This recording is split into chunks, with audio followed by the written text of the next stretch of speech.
Dicen que las manos que construyen con amor nunca quedan vacías, aunque parezcan rotas, que cuando el corazón elige honrar a Dios, incluso en la humillación, el cielo prepara recompensas que ningún ojo humano puede anticipar. Hoy te traigo la historia de un hombre que perdió su nombre en un pueblo de polvo y murmuraciones, pero que con sus manos sangrantes talló su propio milagro. Esta es la historia de don Esteban Morales, el carpintero que todos despreciaban, el hombre cuyo apellido era sinónimo de vergüenza, pero cuya fe resultó ser más fuerte que el juicio de todo un pueblo.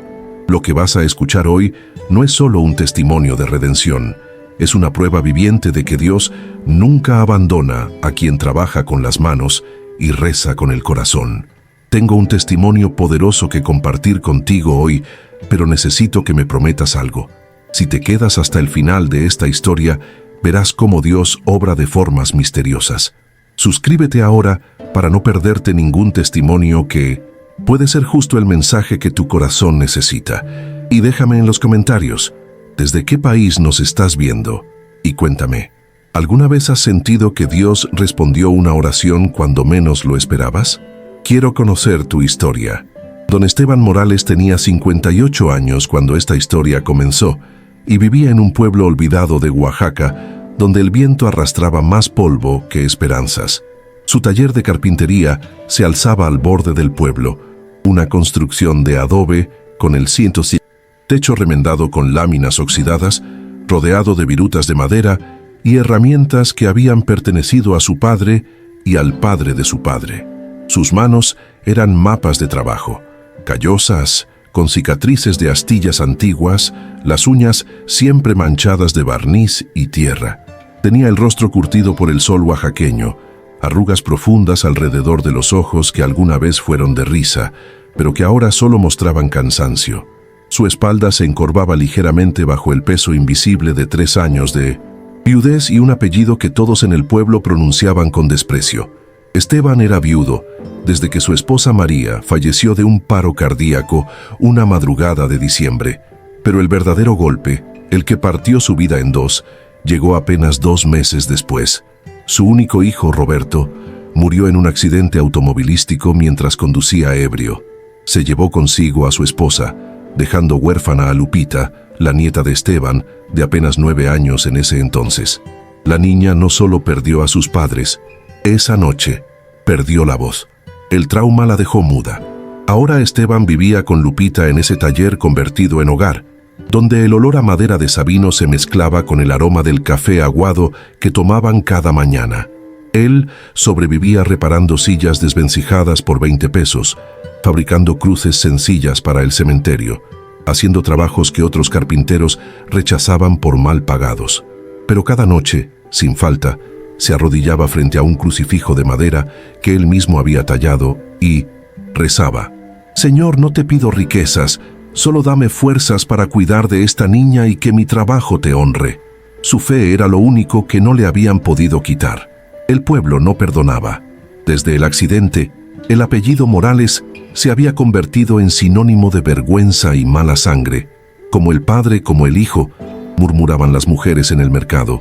¿Qué esperabas de alguien que le enseñó a beber a su propio muchacho?, decían los hombres en las cantinas, aunque Esteban jamás había sido bebedor. La verdad no importaba. El pueblo necesitaba a alguien a quien culpar, y él era el blanco perfecto. Los clientes dejaron de llegar. Las familias que antes le encargaban muebles para sus hogares, ahora contrataban al carpintero del pueblo vecino, aunque tuvieran que pagar el doble y esperar semanas. Esteban no se quejaba. Aceptaba cada trabajo humillante con la cabeza gacha y las manos listas. Reparar el gallinero de Doña Socorro, lijar una puerta vieja para el maestro Ramírez, hacer banquitos para la escuela que le pagaban con despensas vencidas. Pero el verdadero peso que aplastaba su pecho era Lupita. La niña de 12 años vivía en un silencio que partía el alma. Los médicos en la ciudad le habían explicado a Esteban que el mutismo era psicológico, producto del trauma, pero que había esperanza. Una cirugía especializada en la garganta combinada con terapia podría devolverle la voz. El costo era de 120,000 pesos. Para Esteban, que a veces no tenía ni para comprar, y Frijoles. Era como pedirle que moviera montañas con las manos. Lupita lo acompañaba al taller cada día después de la escuela. Se sentaba en un rincón con su cuaderno, dibujando flores y ángeles mientras su abuelo trabajaba. A veces escribía mensajes en un pizarrón blanco. «¿Te preparo café, tata?» o «Te amo, abuelo». Esteban guardaba esos mensajes como tesoros, pegados en las paredes del taller entre dibujos técnicos de muebles que ya nadie le encargaba. Cada noche, él le leía pasajes de la Biblia aunque ella no pudiera responder, y juntos rezaban tomados de la mano. El pueblo los había marginado, pero Esteban seguía yendo a misa cada domingo, sentándose en la última banca, soportando las miradas de desprecio. Seguía quitándose el sombrero al pasar frente a la iglesia. Seguía compartiendo su tortilla con los perros callejeros. «Dios ve lo que los hombres no ven», le decía a Lupita en señas que habían inventado juntos. Y aunque su estómago rugiera de hambre y sus manos temblaran de agotamiento, nunca dejó de creer que Dios tenía un plan. Fue en julio, durante las fiestas de la Guelaguetza, cuando llegó la tormenta que cambiaría todo. El cielo había amanecido extraño ese día, de un azul demasiado intenso, casi violento, como si la atmósfera misma estuviera conteniendo la respiración. Esteban trabajaba lijando una cruz para el panteón cuando notó que los pájaros habían dejado de cantar. El aire se sentía pesado, cargado de electricidad. Para media tarde, nubes negras como el carbón comenzaron a tragarse el horizonte. Venían desde las montañas, rodando sobre los cerros con una velocidad antinatural, gruesas y amenazantes. El viento se levantó de pronto, arrastrando polvo y hojas secas en espirales violentas. Las láminas del techo del taller comenzaron a crujir. Lupita se acercó a la ventana, con los ojos abiertos de par en par, y señaló el cielo. Los truenos aún no se escuchaban, pero se veían los relámpagos a lo lejos, rasgando las nubes como garras de luz. «Viene. Fuerte, mija», le dijo Esteban, limpiándose las manos en el pantalón. Comenzó a asegurar las herramientas, a cerrar las ventanas de madera que él mismo había fabricado años atrás. El viento ya soplaba con fuerza, silbando entre las rendijas del taller.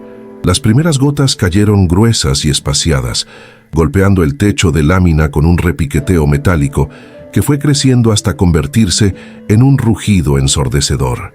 En minutos, el mundo se oscureció como si la noche hubiera caído de golpe. La tormenta descargó con una furia que hacía temblar los muros de adobe. Los truenos explotaban tan cerca que Lupita se tapaba los oídos, y Esteban la abrazaba contra su pecho, sintiendo los latidos acelerados del corazón de su nieta. La luz del taller parpadeó 2 veces y se apagó. Solo quedó el resplandor intermitente de los relámpagos, iluminando las sombras del lugar como flashes de una pesadilla. Esteban encendió una vela frente al crucifijo y se arrodilló con Lupita a su lado. Sus labios se movían en oración silenciosa, mientras la tormenta rugía afuera como una bestia hambrienta. «Señor, protege este techo, protege a mi nieta, y si esta tormenta trae algo más que agua, dame la sabiduría para enfrentarlo». No sabía por qué rezaba esas palabras, pero algo en su espíritu le decía que esa noche no era una tormenta cualquiera. El viento aullaba con tal violencia que parecía querer arrancar las paredes. El agua se filtraba por las rendijas, formando charcos en el piso de tierra. Esteban colocó cubetas bajo las goteras, moviendo las herramientas para protegerlas. Afuera, los relámpagos revelaban fugazmente un mundo transformado en caos. Árboles doblados, basura volando, el camino convertido en un río de lodo. Y entonces, en medio del estruendo, Esteban escuchó algo que le heló la sangre. Era un golpe, seco, desesperado. Alguien estaba tocando la puerta del taller en plena tormenta. Esteban se quedó inmóvil, con la mano en el hombro de Lupita. El golpe se repitió, más fuerte ¿sabes? Casi desesperado. ¿Quién puede estar afuera con este clima?, pensó, sintiendo cómo el miedo trepaba por su columna. En ese pueblo, a esas horas, en medio de una tormenta así, nadie salía de su casa. Nadie. Se acercó a la puerta con pasos lentos, el corazón golpeándole en el pecho. A través de las rendijas de la madera podía ver una sombra, una silueta oscura y empapada. Otro golpe. esta vez acompañado de una voz ronca. «Por favor, auxilio». Esteban miró hacia atrás. Lupita lo observaba con los ojos muy abiertos, asustada. Él tragó saliva y con manos temblorosas abrió la puerta. El hombre que se desplomó contra el marco era un espectro, completamente empapado, con la ropa rasgada y enlodada, el cabello pegado al rostro y sangre corriendo desde una herida en la frente. Era joven, tal vez de 35 años, con barba descuidada y manos sucias que se aferraban al marco como si fuera lo único que lo separaba de la muerte. Sus labios estaban morados del frío y temblaba de forma incontrolable. «Por favor», repitió apenas un susurro. «Mi camioneta volcó en el camino. Necesito ayuda». Esteban sintió dos fuerzas tirando de él en direcciones opuestas. Una voz interior, fría y práctica, le decía: «Cierra la puerta. Puede ser peligroso. Puede estar huyendo de algo. Apenas tienes para comer. ¿Y vas a meter a un desconocido a tu casa?». Pero otra voz, más profunda, la voz que sonaba como los sermones de su infancia, le susurraba: «¿No te dijo Cristo que lo que hagas al más pequeño de estos, a él lo haces?». Miró al hombre moribundo, luego a Lupita, luego al crucifijo iluminado por la vela. «Pasa», dijo finalmente, haciéndose a un lado. El hombre casi se derrumbó al cruzar el umbral. Esteban lo sostuvo por el brazo y lo guió hasta un catre viejo en el rincón del taller. «Lupita, trae las mantas y calienta agua». La niña obedeció de inmediato, moviéndose con rapidez silenciosa. Esteban cerró la puerta tras ellos y el rugido de la tormenta quedó ligeramente amortiguado. Esteban trabajó con manos firmes a pesar del miedo que aún le mordía el estómago. Primero quitó la ropa empapada al desconocido, cubriéndolo con las únicas dos mantas gruesas que tenían, esas que él y Lupita usaban en las noches más frías. El hombre temblaba tan violentamente que sus dientes castañeaban. «Tranquilo, hermano. Estás a salvo ahora», le decía Esteban con voz suave mientras revisaba la herida en su frente. No era profunda, pero sangraba bastante. Esteban limpió la sangre con un trapo limpio mojado en agua tibia que Lupita había calentado en el anafre. El hombre hizo una mueca de dolor, pero no se quejó. Sus ojos, oscuros y vidriosos, seguían cada movimiento de Esteban con una mezcla de gratitud y desconfianza. «¿Cómo te llamas, hijo?», preguntó Esteban mientras aplicaba alcohol en la herida. «Diego», respondió el hombre con voz quebrada.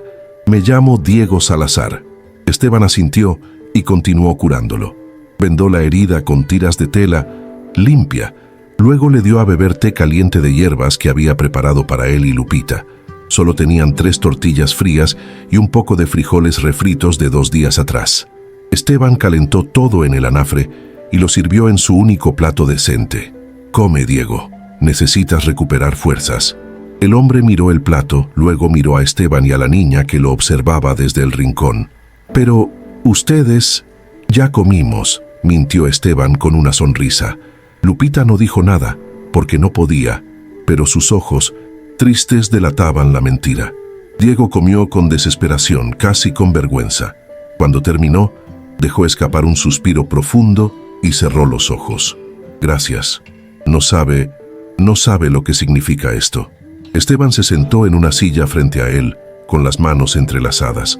Afuera la tormenta seguía rugiendo, pero dentro del taller había nacido un refugio de calor humano. «Dios pone a las personas en nuestro camino por una razón», dijo Esteban simplemente. «Y en una noche como esta, nadie merece estar solo en la oscuridad». Diego abrió los ojos y miró fijamente al viejo carpintero. «¿Usted cree en Dios, después de todo?». Esteban frunció el ceño, sin entender. «¿Después de todo qué?». Diego señaló con la cabeza el taller humilde, las paredes agrietadas, la pobreza evidente. «Después de esto, de vivir con tan poco». Esteban sonrió, una sonrisa cansada pero genuina. «Hijo, tener poco no significa que Dios te haya abandonado. A veces significa que Dios te está preparando para algo más grande. Mi fe no depende de lo que tengo. Depende de lo que sé que Él es». Esas palabras cayeron en el pecho de Diego como piedras en un pozo profundo. Se quedó en silencio, mirando la llama de la vela que proyectaba sombras danzantes en las paredes. Yo había perdido la fe», admitió finalmente. «Pensaba que si Dios existiera, No permitiría tanto sufrimiento. Esteban asintió lentamente. Todos pasamos por ese valle oscuro, hijo. Yo también he estado ahí. Perdí a mi esposa, a mi hijo, a mi nuera. Mi nieta perdió la voz y yo no puedo pagarle la operación que necesita, pero sigo creyendo, porque la fe no es creer que Dios te va a librar de la tormenta, es creer que Él va a estar contigo en medio de ella. Diego sintió que algo se quebraba dentro de su pecho. Lágrimas comenzaron a rodar por sus mejillas sucias. Usted me salvó la vida esta noche. No me conoce, no sabe quién soy, y aún así compartió lo poco que tiene. Esteban se encogió de hombros. Cristo nos enseñó a amar al prójimo. No dijo ama al prójimo solo si te cae bien o si tiene algo que ofrecerte. Dijo simplemente ama. Así que eso hago, o al menos lo intento. La tormenta amainó con las primeras luces del alba. El cielo pasó del negro al gris y finalmente apareció el sol como una moneda de oro entre las nubes que se dispersaban. El mundo olía a tierra mojada y a esperanza nueva. Esteban despertó en su silla, con el cuello adolorido. Diego ya estaba despierto, sentado en el catre, mirando por la ventana.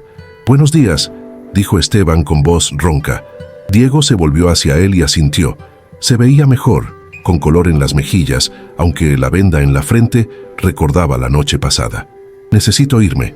Mi familia debe estar preocupada. Tengo que encontrar un teléfono, avisar que estoy bien». Esteban asintió y le tendió la ropa que había colgado a secar cerca del anafre durante la noche. Todavía estaba húmeda, pero al menos no chorreaba. Diego se vistió en silencio. Antes de irse, sacó su cartera del bolsillo trasero del pantalón.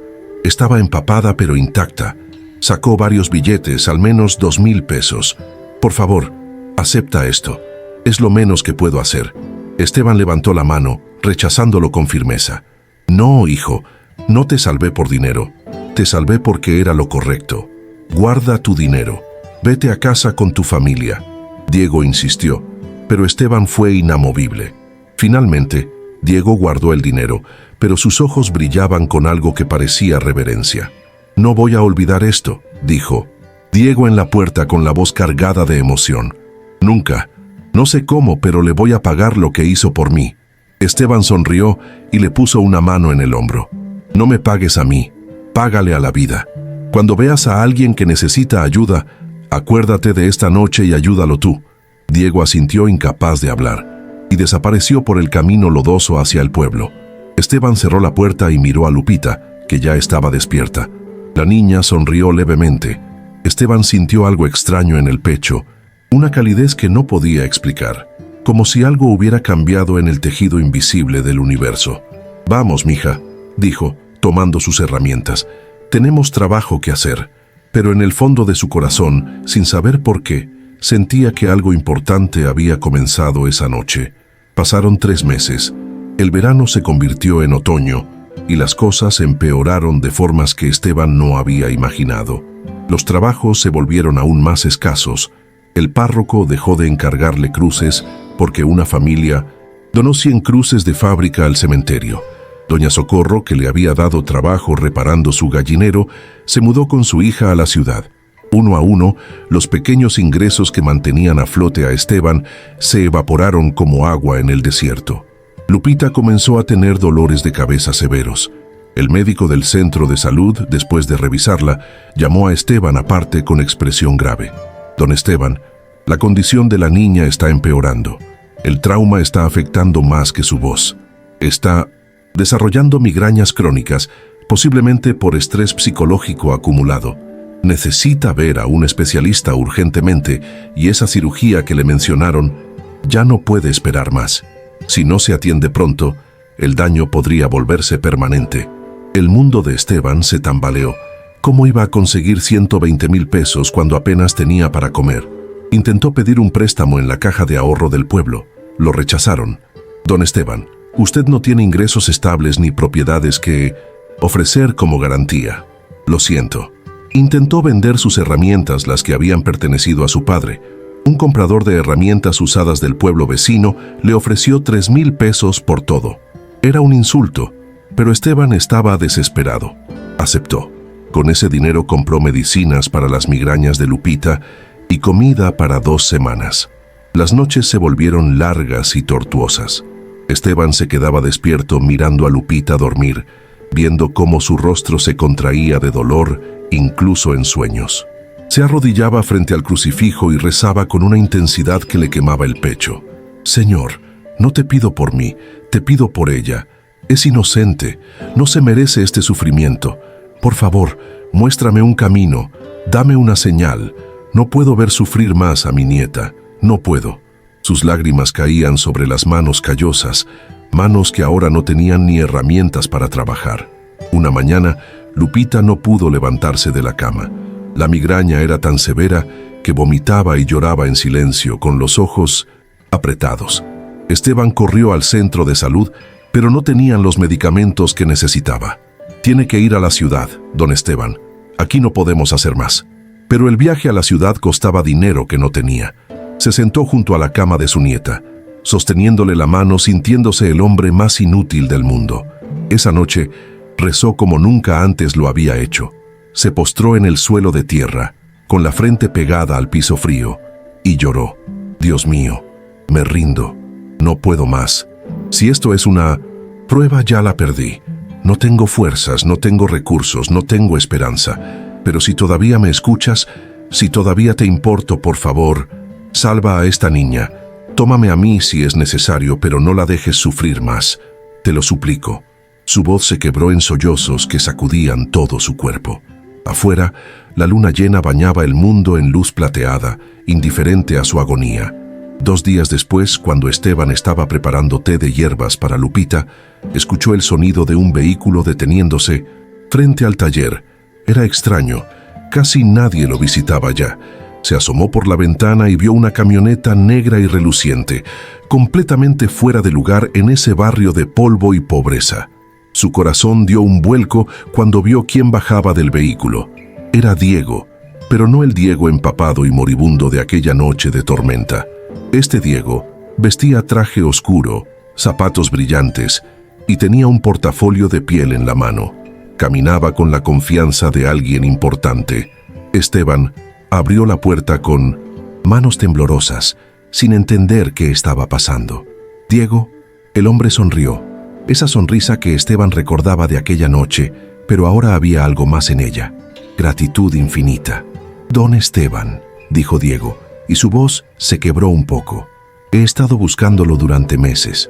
No fue fácil encontrarlo porque usted nunca me dio su apellido completo, ni me dejó darle dinero para saber dónde vivía.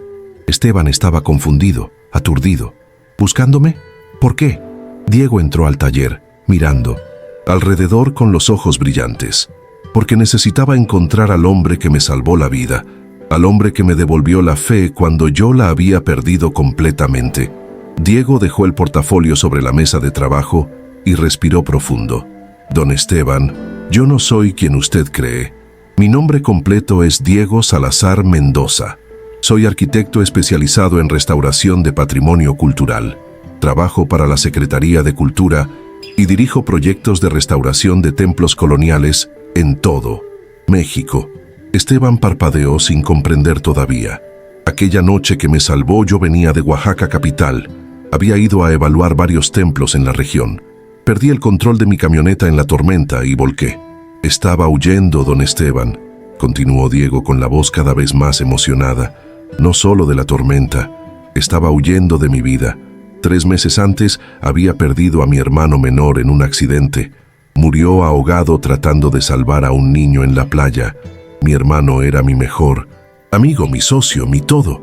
Cuando murió algo se rompió en mí. Dejé de creer en Dios, en la bondad, en que valiera la pena seguir viviendo. Esa noche, en ese camino, una parte de mí deseaba no sobrevivir. Esteban sintió que las piernas le flaqueaban. Se sentó en la silla mientras Diego continuaba. Pero entonces usted abrió esa puerta. Un hombre que no me conocía, que vivía en la pobreza, que claramente no tenía nada para compartir, me abrió su casa, me dio su comida, me cubrió con sus mantas, y me habló de Dios, de fe, de amor al prójimo, de un modo que ningún sacerdote había logrado hacerlo en años. Usted no solo me salvó la vida esa noche, don Esteban, me devolvió las ganas de vivir. Cuando me fui de aquí al amanecer, lloré durante todo el camino a casa.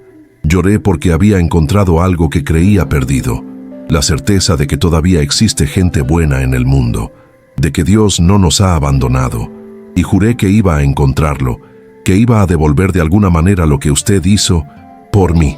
Diego abrió el portafolio y sacó una carpeta llena de fotografías. 3 semanas después de esa noche, vine a buscarlo, pero me dijeron en el pueblo que el carpintero Morales era un hombre despreciado, que nadie quería darme su dirección. Tuve que investigar, preguntar, hasta que finalmente alguien me dijo dónde vivía. Y entonces supe algo más, don Esteban. Supe la historia de su hijo, supe del accidente, supe de Lupita y de su mudez, supe que el pueblo lo había condenado, injustamente, y supe que a pesar de todo eso, usted seguía siendo un hombre de fe, un hombre bueno. Diego sacó más papeles de la carpeta, con las manos temblando. Hace 2 meses, el templo colonial de este pueblo colapsó parcialmente por las lluvias. El techo se vino abajo. El párroco y la Secretaría de Cultura están desesperados buscando artesanos que puedan restaurarlo. Es un trabajo de al menos 4 meses, con un presupuesto de $500,000. Esteban no podía respirar. Diego continuó. Yo recomendé su nombre, don Esteban. Les hablé de su trabajo, de su carácter, de su fe, y después de ver fotografías de sus trabajos antiguos que conseguí en el pueblo, la Secretaría aprobó su contratación. Pero no solo para este templo, para un programa de restauración de 5 catedrales en Puebla, Guanajuato, Querétaro, Michoacán y Chiapas. Un contrato de 3 años, con salario mensual, prestaciones y capacitación. Diego puso un contrato sobre la mesa. El adelanto por la firma es de $150,000, suficiente para la operación de Lupita y para que empiecen una vida nueva. El mundo de Esteban dejó de existir por un momento. Sus oídos zumbaban, su corazón latía tan fuerte que podía escucharlo en su cabeza. No puede ser verdad, susurró. Diego sonrió con lágrimas en los ojos. Es verdad, don Esteban, es la verdad de Dios. Usted me enseñó que la fe no depende de lo que tienes, sino de lo que crees cuando no tienes nada. Y Dios lo escuchó. Dios siempre lo estuvo escuchando. Los siguientes meses fueron un torbellino de milagros. Esteban firmó el contrato con manos temblorosas esa misma tarde. El cheque del adelanto llegó 3 días después. Lo primero que hizo fue llevar a Lupita con los especialistas en la ciudad de Oaxaca. Los médicos confirmaron que la cirugía era viable y la programaron para 2 semanas después. Esteban se arrodilló en la capilla del hospital y lloró de gratitud, apretando el rosario que había pertenecido a su esposa María. La operación fue un éxito. Lupita pasó 3 semanas en recuperación y cuando finalmente pudo hablar, las primeras palabras que pronunció fueron: «Te amo, tata». Esteban la abrazó tan fuerte que pensó que su corazón iba a estallar de felicidad. La voz de su nieta era ronca todavía, pero era real, era hermosa, era un milagro hecho sonido. Los médicos dijeron que con terapia vocal recuperaría completamente su habla. Dios había respondido cada una de sus oraciones. El trabajo en el templo del pueblo comenzó 3 días después de que regresaran. Diego supervisaba personalmente el proyecto, visitando cada semana para verificar el progreso. Esteban trabajaba desde el amanecer hasta el atardecer, tallando vigas de sabino, restaurando marcos de puertas, recreando ángeles barrocos de memoria a partir de fotografías antiguas. Sus manos, que habían estado vacías y desesperadas, ahora volvían a crear belleza. Cada golpe de cincel era una oración de agradecimiento. El pueblo comenzó a murmurar, pero ahora con asombro en lugar de desprecio. Venían a ver al carpintero trabajar, observando cómo sus manos transformaban madera ordinaria en arte sagrado. El párroco, avergonzado por haberlo abandonado, le pidió perdón públicamente durante la misa del domingo. Juzgamos a este hombre sin conocer su corazón. Dios nos ha mostrado nuestro error enviando a alguien que reconociera su verdadero valor. Esteban aceptó el perdón con la misma humildad con la que había soportado el desprecio. Con el salario mensual, Esteban pudo rentar una casa pequeña pero digna en el centro del pueblo. Tenía 2 habitaciones, cocina con estufa de gas y un patio donde Lupita podía jugar. Por primera vez en 3 años, dormían en camas con colchones nuevos. Comían 3 veces al día. Lupita volvió a sonreír, a cantar canciones mientras ayudaba a su abuelo. Su voz mejoraba cada día, y con ella su espíritu. Pero lo que más llenaba el corazón de Esteban no era la comodidad material. Era ver cómo el templo se transformaba bajo sus manos. El techo que había colapsado ahora se alzaba majestuoso, con vigas talladas que contaban historias bíblicas. Los ángeles que había recreado parecían vigilar el altar con ojos llenos de misericordia. Cada domingo, cuando el sol entraba por los vitrales restaurados e iluminaba su trabajo, Esteban se arrodillaba y susurraba: «Gracias, Señor, gracias por no abandonarme, gracias por cada lágrima que derramé, porque me enseñaron a valorar este momento». 4 meses después, cuando el templo fue reinaugurado, algo extraordinario sucedió. Durante la ceremonia, Lupita, con su voz ya clara y fuerte, cantó La Llorona frente a toda la congregación. Su voz llenó el espacio sagrado como un río de pura emoción. No había un ojo seco en la iglesia. El pueblo entero se puso de pie para aplaudir, no solo a la niña, sino al milagro que habían presenciado, la redención de una familia que todos habían condenado. Esteban no se olvidó de dónde venía. Con su primer salario, completo, después de pagar las terapias de Lupita y asegurar que tuvieran lo necesario, comenzó a ayudar a otros. Contrató como aprendiz a Tomás, un joven del pueblo que había abandonado la escuela por pobreza, y le enseñó el oficio de la carpintería. «La bondad que recibí no me pertenece solo a mí», le decía mientras le mostraba cómo lijar correctamente. «Es un regalo que debo compartir». Su taller, el mismo que había sido refugio en la tormenta, se convirtió en escuela improvisada. Cada sábado Esteban daba clases gratuitas de carpintería a jóvenes sin recursos del pueblo y de comunidades vecinas. Les enseñaba no solo el oficio, sino también los valores que él consideraba sagrados: honestidad, fe, perseverancia y, sobre todo, bondad. «Las manos que construyen con amor nunca quedan vacías», les repetía, recordando sus propias palabras de aquella noche de tormenta. Con el apoyo de Diego y la Secretaría de Cultura, Esteban fundó un pequeño taller comunitario llamado Manos de Fe. Era un espacio donde artesanos mayores, muchos de ellos olvidados como él lo había sido, podían enseñar sus oficios a las nuevas generaciones. Carpinteros, herreros, tejedoras, alfareros, todos encontraron allí un lugar donde su sabiduría era valorada y su dignidad restaurada. El taller se convirtió en el corazón del pueblo, un lugar donde la comunidad se reunía no solo para trabajar, sino para recordar que todos merecían una segunda oportunidad. Lupita, con su voz recuperada, comenzó a dar clases de canto a niños de escasos recursos en el mismo taller. Su historia inspiraba a otros niños que sufrían traumas o dificultades. «Si yo pude recuperar mi voz, tú puedes superar lo que sea que estés enfrentando», les decía con dulzura. Abuelo y nieta se habían convertido en faros de esperanza para un pueblo que había aprendido la lección más importante: nunca juzgues a alguien por sus circunstancias, porque no sabes qué milagros está preparando Dios para ellos.